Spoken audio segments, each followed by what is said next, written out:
You're a mean one, Mr. Grinch.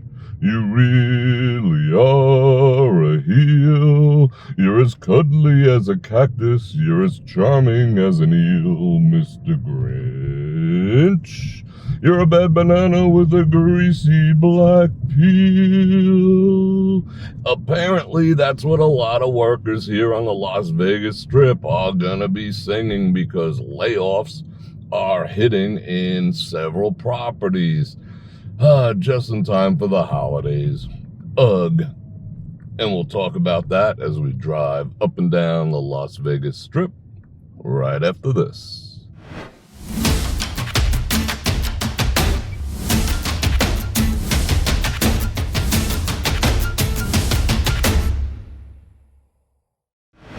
And we're back. I think I'm gonna turn northbound on the Strip, taking that view. This time of day, the sun is very strong into the camera, so I'm gonna try to head north. It is, what time is it? It's exactly 12 noon and 64 degrees. So you saw the thumbnail, you heard the Grinchy intro. Yes, layoffs are hitting the Las Vegas Strip. But hey, Bror Fredrik, the Strip is making over $1 billion just in gaming revenue. So why are they laying people off? Well, number one is that means nothing. These properties, I don't know if I'd call it mismanaged or what, but they really don't make any money. They make some money.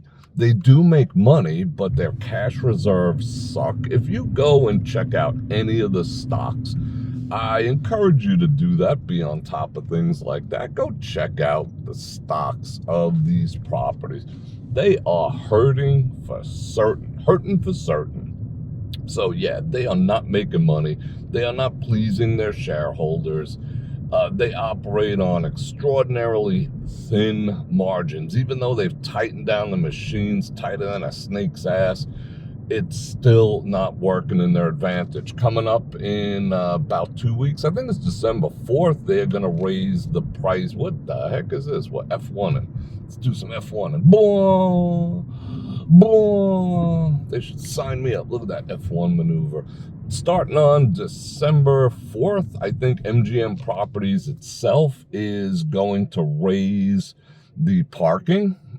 I paid, what the hell did I pay during the last live stream? I paid $35 to park during the last live stream. That's outrageous. That's an outrageous figure to park. But hey, Bror Fredrik, they charge the same in Manhattan. This is in Manhattan. And number one, these people want me to give them I'm there to enjoy and to spend money, and they're already hurting me the minute I park. Anyway, that's besides the point.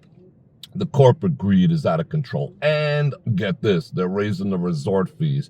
And still with doing all that, they're still not turning enough profit. I don't know whether it's just, it has to be a case of mismanagement. I just don't see why. Maybe just like the government, they're here telling us, that we need to tighten our belts, and they're pissing money away left and right. I guess the casinos do that too.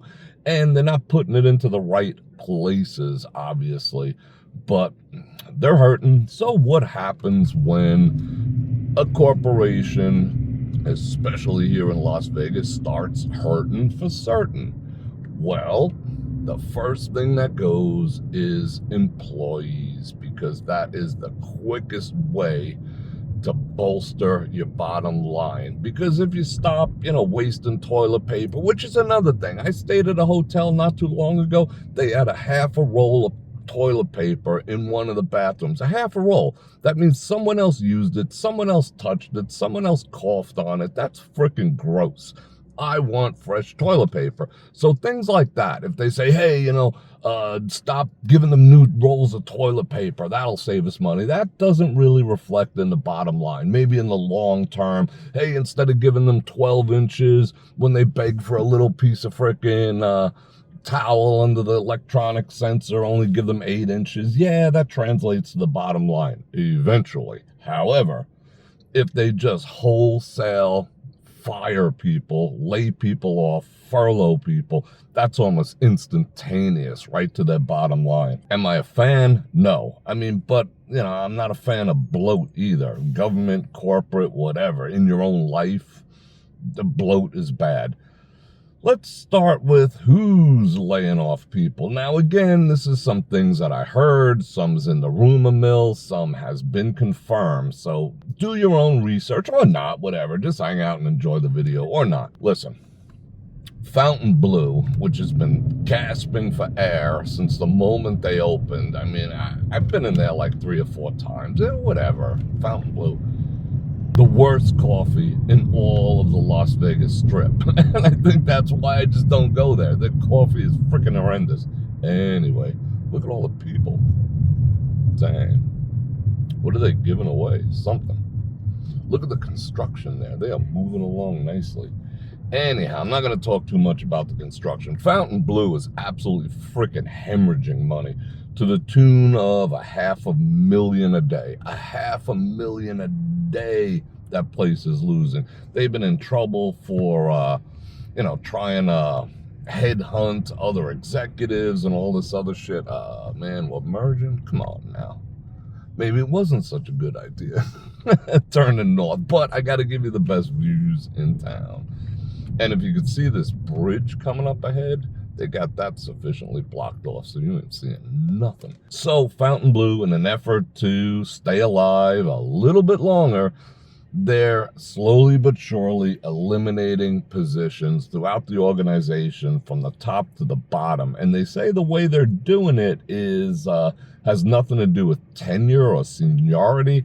It's just across the board, and certain, if not all employees, from what I hear, are being walked out, which means turn in your badge, turn in your uniform, and they literally walk you out with security to your vehicle and bid you a farewell. Adios, AMF, just in time for Christmas, hence, they're a mean one, Mr. Grinch. Anyway, I heard also that severance packages, if there are any, they're 2 weeks. So they're getting 2 weeks worth of pay to get adiosed right before the holidays, which is, that's a hell of a time to do it, to unemploy people right before the holidays. Now, who else is unemploying people right before the holidays?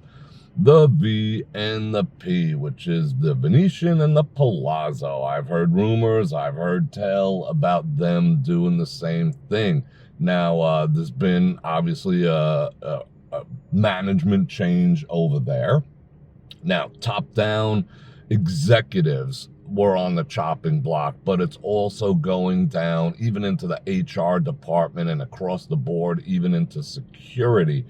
So that sucks. I haven't even heard any rumors about them being walked out per se, but that's not, that's almost standard procedure. They don't want you to, get some free cocktail shrimp at the frickin' employees' dining room after you've been fired. So yeah, you might get walked out. It is what it is. Back in, I think it was August, September, MGM did the same thing. Terminated, furloughed, unemployed a bunch of people, and that sucked to be them.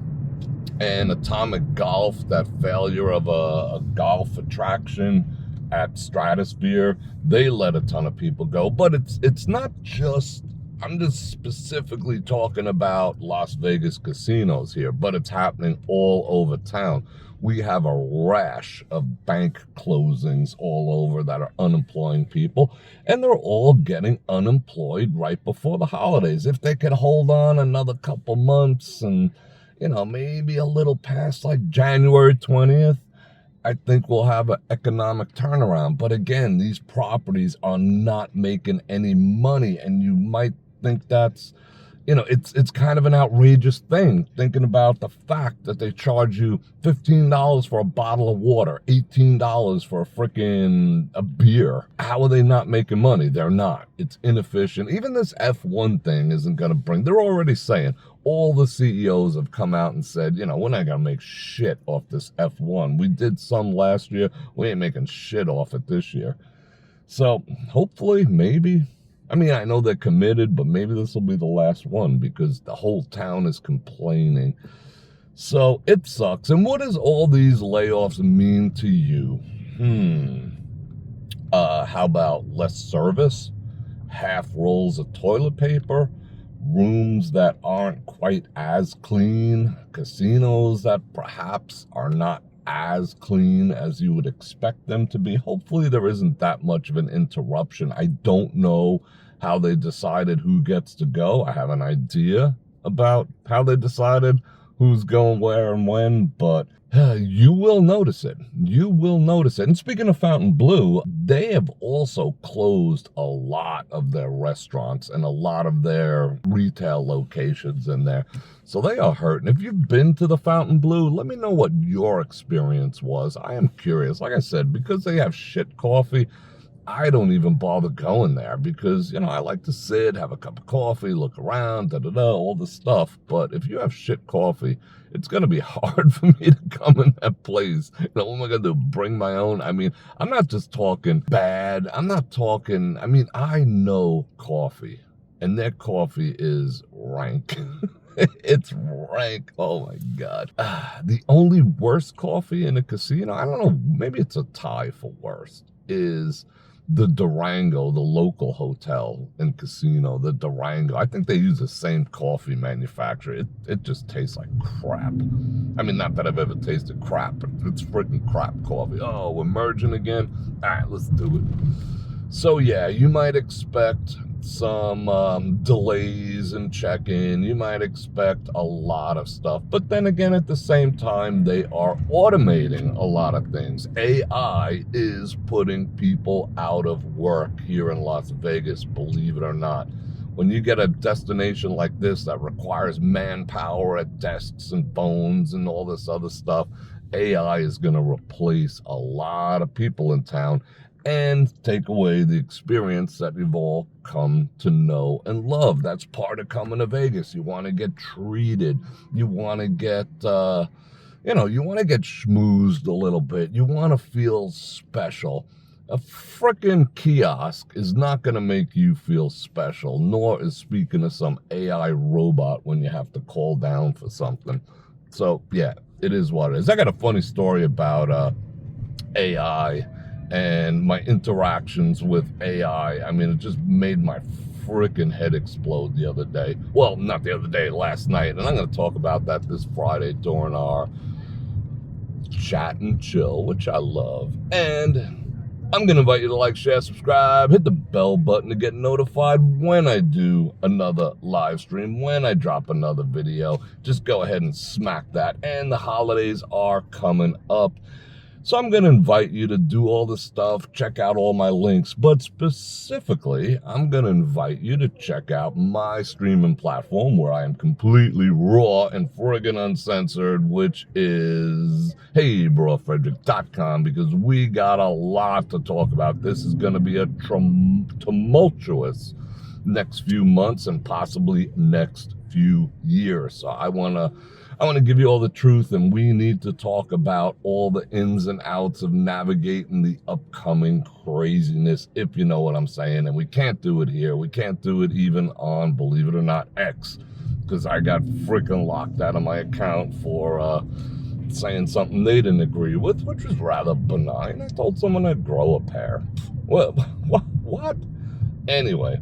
So, my own platform, I can do whatever I want, whenever I want, however I want, and with whoever I want. So, go check me out over there. And gift giving, you can gift someone a membership, which is cool. Yes, I am promoting it because I want to promote free speech. And don't forget to check out all the other links, all my other channel partners, Olight and Tej Hanley. Look good for the holidays, fellas. 30% off. Get your flashlights. Turn night into day with the absolute best flashlights and EDC gear known to man. And I got all the other stuff down there. You know the deal. I'm stuck in traffic. And I got a lot to do today. And I love you guys. And on that note, Bror Fredrik out. Check the mic and make sure it sound right, boys.